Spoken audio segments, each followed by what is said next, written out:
Hallelujah, good morning. एक और बेहतरीन दिन प्रभु ने दिया है कि हम मिलकर प्रभु के वचनों पर मनन करें।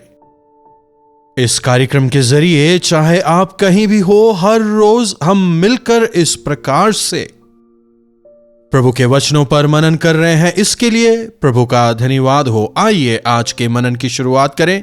प्रभु से सुने प्रार्थना।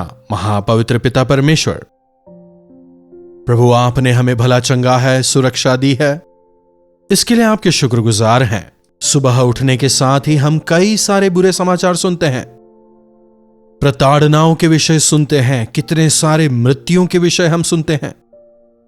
संसार भर में किस प्रकार से अपराध बढ़ रहे हैं हम सुनते हैं। प्रभु हमारी मदद करें कि हम लापरवाह ना हो जाएं, चीजों को अनदेखा ना करें, बल्कि लौ लगाकर प्रार्थना करने में और आपके प्रेम को प्रत्येक तक पहुंचाने में हमारी मदद करें। प्रार्थना यीशु के नाम से मांगते हैं, आमीन। हमारे आस पड़ोस में, देश भर में, देश विदेश में, संसार भर में आज की परिस्थितियों को यदि हम देखें, कई सारे लोग विभिन्न प्रकार के नुकसानों को उठा रहे हैं, नाश हो रहे हैं, अप्रत्याशित परेशानियां सामने आ रही हैं, कई सारे मृत्यु की खबरों को हम सुन रहे हैं। अकाल की वजह से मौतें, बाढ़ की वजह से मौतें, युद्ध की वजह से मौतें, अपराध, द्वेष, बदला, किसी भी प्रकार से जीवन में एक स्थिरता नजर नहीं आ रही, किसी भी प्रकार की सुरक्षा नजर नहीं आ रही। कब कहां किसे क्या हो जाए कोई नहीं जानता। हमारे साथ प्रभु हैं। हमारा मतलब केवल हमारे साथ नहीं, जो कोई उन पर विश्वास रखता है सबके साथ वे हैं। यीशु मसीह सबके प्रभु हैं, लेकिन कुछ लोगों ने ही उन्हें अपना उद्धारकर्ता स्वीकारा है। क्या आपने यीशु मसीह पर विश्वास किया है?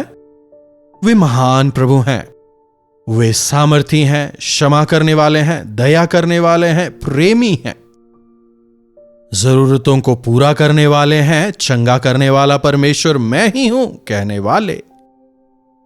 उन पर विश्वास करने वाले धन्य हैं। मसीह के विश्वासी होने का मतलब हमें उनकी आज्ञाओं के अनुसार जीना है। अगर आप पूछें कि उनकी आज्ञाएं क्या हैं, 10 आज्ञाओं के सार पर यदि गौर करें, हम समझ पाएंगे। मुझे छोड़ किसी और को तुम परमेश्वर करके ना जानना, किसी और को दंडवत ना करना, अपने परमेश्वर यहोवा का नाम व्यर्थ में ना लेना, विश्राम दिन को तू पवित्र जानना, अपने मां बाप का सम्मान करना कि तुझे दीर्घायु मिले, हत्या न करना, चोरी न करना, व्यभिचार न करना, अपने पड़ोसियों के विरुद्ध झूठी साक्षी ना देना, अपने पड़ोसी की किसी भी चीज की आशा ना करना। संसार भर के नियम कानूनों में आप इस आज्ञा के सारों को देखते हैं। आज यदि देखा जाए, नियमों का प्रचार करने वाले बहुत हैं, लेकिन मानने वाले नहीं।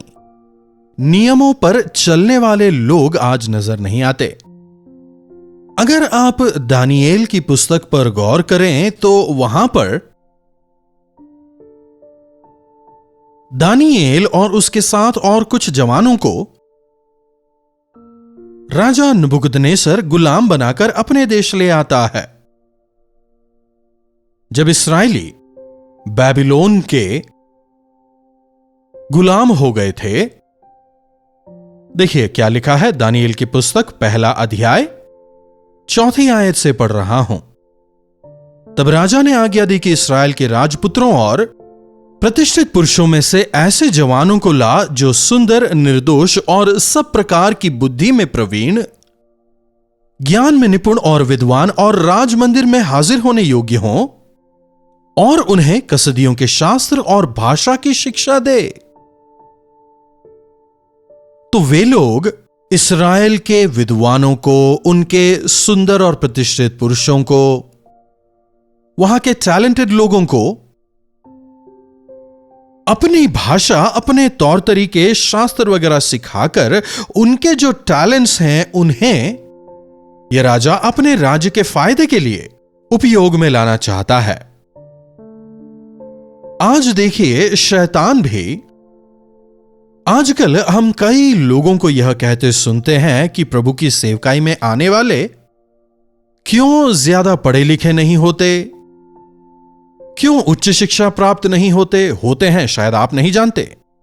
उच्च शिक्षा वाले भी हैं, हर जाति भेष वाले आज प्रभु की सेवकाई में कई सारे लोग हैं, लेकिन ज्यादा लोग नहीं हैं। कारण, अधिकतर लोग अपने ज्ञान को, अपनी बुद्धि को, अपनी पढ़ाई लिखाई को, अपनी सुंदरता को, अपने टैलेंट को संसार के लिए इस्तेमाल में लाते हैं। शैतान ने उन्हें अपने तौर तरीके सिखा दिए हैं और अपने लिए इस्तेमाल करता है। काफी दुखद, कई बार हमारे बच्चे भी, अच्छे मसीही परिवारों में पैदा हुए बच्चे, परमेश्वर की आशीष में, अनुग्रह में बढ़ने वाले बच्चे, शैतान के द्वारा इस्तेमाल में लाए जा रहे हैं। यह देखना काफी दुखद है। ऐसी परिस्थिति क्यों आई? क्योंकि हम अपने बच्चों के परवरिश को लेकर सावधान नहीं हैं। अरे छोटे बच्चे हैं ना, वे क्या जानते हैं कहकर लापरवाह हो जाते हैं। अरे अभी उनके सीखने की उम्र नहीं है कहकर बेपरवाह रहते हैं। ये मत करो, वो मत करो कहकर कुछ बातें तो कहते हैं, लेकिन क्या करना है नहीं बताते।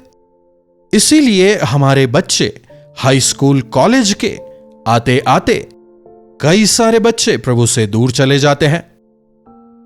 प्रभु से दूर जाकर सांसारिक चीजों से प्रेम करने लगते हैं, सांसारिक तौर तरीकों को अपनाकर वैसा जीवन जीते हैं। एक प्रकार का वायलेंट नेचर उनमें आ जाता है। कई बार हमने देखा है, बच्चों की परवरिश वचन के अनुसार करें। बचपन से ही प्रभु के वचन रूपी बीज को उनके जीवनों में आप बोएं, तब वे दूर होकर उससे मुंह नहीं मोड़ेंगे। बच्चों के लिए हमें प्रार्थना करना है। दानिएल के मां बाप के विषय में बाइबल में हम ज्यादा नहीं पाते, हमें नहीं मालूम कि वे लोग कौन हैं, लेकिन वे लोग प्रार्थना करने वाले थे। वे लोग प्रभु के वचन को मानने वाले थे, और इसी की वजह से दानिएल उस मकाम पर पहुंचा, हम दृढ़ता से कह सकते हैं। एक नौजवान में क्या इच्छाएं होती हैं? खाना पीना, अच्छा नाम, अच्छा अधिकार, लोगों से प्रशंसा पाना। लेकिन अगर हम वचन में देखें तो यहां दानिएल और उसके साथ कुछ जवानों को लाते हैं और उन्हें राजा जो भोजन खाता था वो भोजन देकर राजकुमारों की तरह जब उनकी परवरिश करने का प्रयास करते हैं, तो यहां पर दानिएल को देखिए वो क्या कह रहा है। 8वीं आयत, परंतु दानिएल ने अपने मन में यह ठान लिया कि राजा का भोजन खाकर और उसके पीने का दाखमधु पीकर अपवित्र ना होगा, और उसने खोजे के प्रधान से विनती की कि उसे अपवित्र ना होना पड़े। समझ रहे हैं? राजा का भोजन खाकर उसके दाखमधु को पीकर मैं अपवित्र नहीं होऊंगा।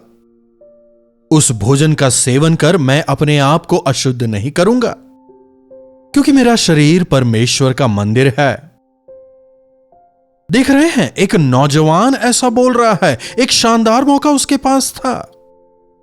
भोजन किसे पसंद नहीं होता, और वो भी राजभोज अगर सामने हो। तो जब दानिएल को ऐसा शानदार राजभोज करने का मौका मिलता है, वो क्या कर रहा है? चाहे वो भोजन कितना ही स्वादिष्ट क्यों ना हो, कितना ही शानदार क्यों ना हो, लेकिन इस भोजन को करने के द्वारा मैं अपने शरीर को अपवित्र नहीं करूंगा। अगर हम लेवी व्यवस्था की पुस्तक को पढ़ें तो वहां पर मूर्तियों को अर्पित भोजन के विषय और बहुत कुछ हम वहां पाते हैं। तो यहां से हम क्या समझ सकते हैं? दानिएल व्यवस्था को जानने वाला था, परमेश्वर की इच्छाओं को जानने वाला व्यक्ति था। वो जानता था कि उसका शरीर जो है परमेश्वर का मंदिर है। अन्य जातियों की तरह कामाभिलाषी होकर नहीं, बल्कि पवित्रता और महिमा के लिए अपने शरीर को बचाए रखो। यही तुम्हारे लिए परमेश्वर की इच्छा है। यह तो हम नए नियम में पढ़ते हैं, लेकिन दानियेल उन्हीं दिनों में इस वचन के अनुसार जीता है। मुझे नहीं चाहिए कहने पाया। नौजवानों, अगर आप इस वचन को सुन रहे हैं तो आप अपने आप को परख कर देखें। परीक्षाएं सबों के जीवनों में आती हैं। आप अननेसेसरी चीजों में दखलंदाजी करने की इच्छा रखते हैं? क्या अपने फायदे के लिए कुछ भी करने को आप तैयार हो जाते हैं? हर किसी परीक्षा में आप आसानी से गिरते हैं। अगर कोई आपको कुछ पैसे देता है, क्या आप पूछने की जहमत उठाएंगे कि आप ये क्यों दे रहे हैं, या फिर लेकर अपनी जेब में रख लेंगे? सावधान रहें। आजकल के हालातों को अगर देखें तो पहले खुद ही फोन करेंगे, लोन देंगे और फिर उसके ऊपर ब्याज लगाकर आपसे वसूलेंगे भी। दुगना तिगुना ईएमआई हमें पे करना पड़ता है। इसीलिए लेने से ज्यादा देना भला है, वचन बताता है, क्योंकि लेने वाला देने वाले का दास बन जाता है। और तुम दाम देकर छुड़ाए गए हो, इसीलिए मनुष्यों के दास मत बनो, वचन कहता है। हर बार जब हम वचन को पढ़ते हैं, हमारा मन वचन की रोशनी में प्रज्वलित होता है। अपनी गलतियां हमें समझ आती हैं। वचन के आधार पर हमें अपनी सीमाओं को तैयार करना है। भले ही आप कहें मैं अच्छा विश्वासी हूं, उसका अर्थ क्या है आप जानते हैं? प्रभु के इस वचन के आधार पर आपकी परिधि सीमा क्या है जानते हैं? भले ही आप कहते हो मैं त्याग से देने वाला हूं, उसका अर्थ क्या है जानते हैं? त्याग क्या होता है प्रभु यीशु ने क्रूस पर बताया। उनमें पाप ही नहीं था, लेकिन फिर भी तमाम के पापों को अपने ऊपर लिया। प्रभु यीशु को देखकर हम सब कुछ सीख सकते हैं। अपने शरीर को हमें पवित्रता से रखना है। हमारा शरीर प्रभु का मंदिर है। मूर्ति को चढ़ाए इस भोजन को मैं नहीं खाऊंगा। मतवाला करने वाले इस दाख मधु को मैं नहीं पीऊंगा। दृढ़ता से वो कहने पाया। दानियेल ने एक निश्चय किया, इसीलिए उसके मित्र भी उसके साथ खड़े होने पाए। आज भी नौजवान ऐसे ही होते हैं ना, एक ने कुछ कहा तो सब उसे ही मानेंगे। जब वे बुरी बातों में एक साथ होते हैं तो अच्छी बातों में भी तो साथ खड़े होंगे ना। आपके स्कूल्स में, आपके कॉलेजेस में, आपके हॉस्टल्स में, आपके अविश्वासी मित्रों के बीच में क्या आप उनके लिए आशीष का कारण बनने पा रहे हैं? क्या आप ईश्वरीय प्रेम को दर्शाने पा रहे हैं? क्या उनकी महिमा को, उनकी पवित्रता को अपने जीवन से जाहिर करने पा रहे हैं? परख कर देखें। कई लोगों के जीवनों में पवित्रता नहीं है। बिना पवित्रता के हम प्रभु को प्रसन्न नहीं कर सकते। बिना पवित्रता के उनके राज्य में नहीं प्रवेश कर सकते। दानियेल यहां पर एक फैसला करता है। हमारे जीवनों में हर रोज हम कई सारे फैसलों को लेते हैं। क्या वहां जा सकता हूं, नहीं जा सकता, कर सकता हूं, नहीं कर सकता, खा सकता हूं, नहीं खा सकता, ले सकता हूं कि नहीं? अगर हम जीवनों में गलत निर्णय नहीं लेना चाहते तो प्रभु से कहें, प्रभु आप बताएं, आपकी इच्छा मैं पूरी करूंगा। अगर आप कहने पाए, दुविधा में पड़कर असमंजस में रहने के बजाय यदि अपने विचारों को प्रभु के हाथों में सौंपने पाए, उनका परफेक्ट विल वे आपको बताएंगे। हो सकता है यह दोनों ही नहीं, तीसरा एक विचार मेरा तेरे लिए है, बताएंगे।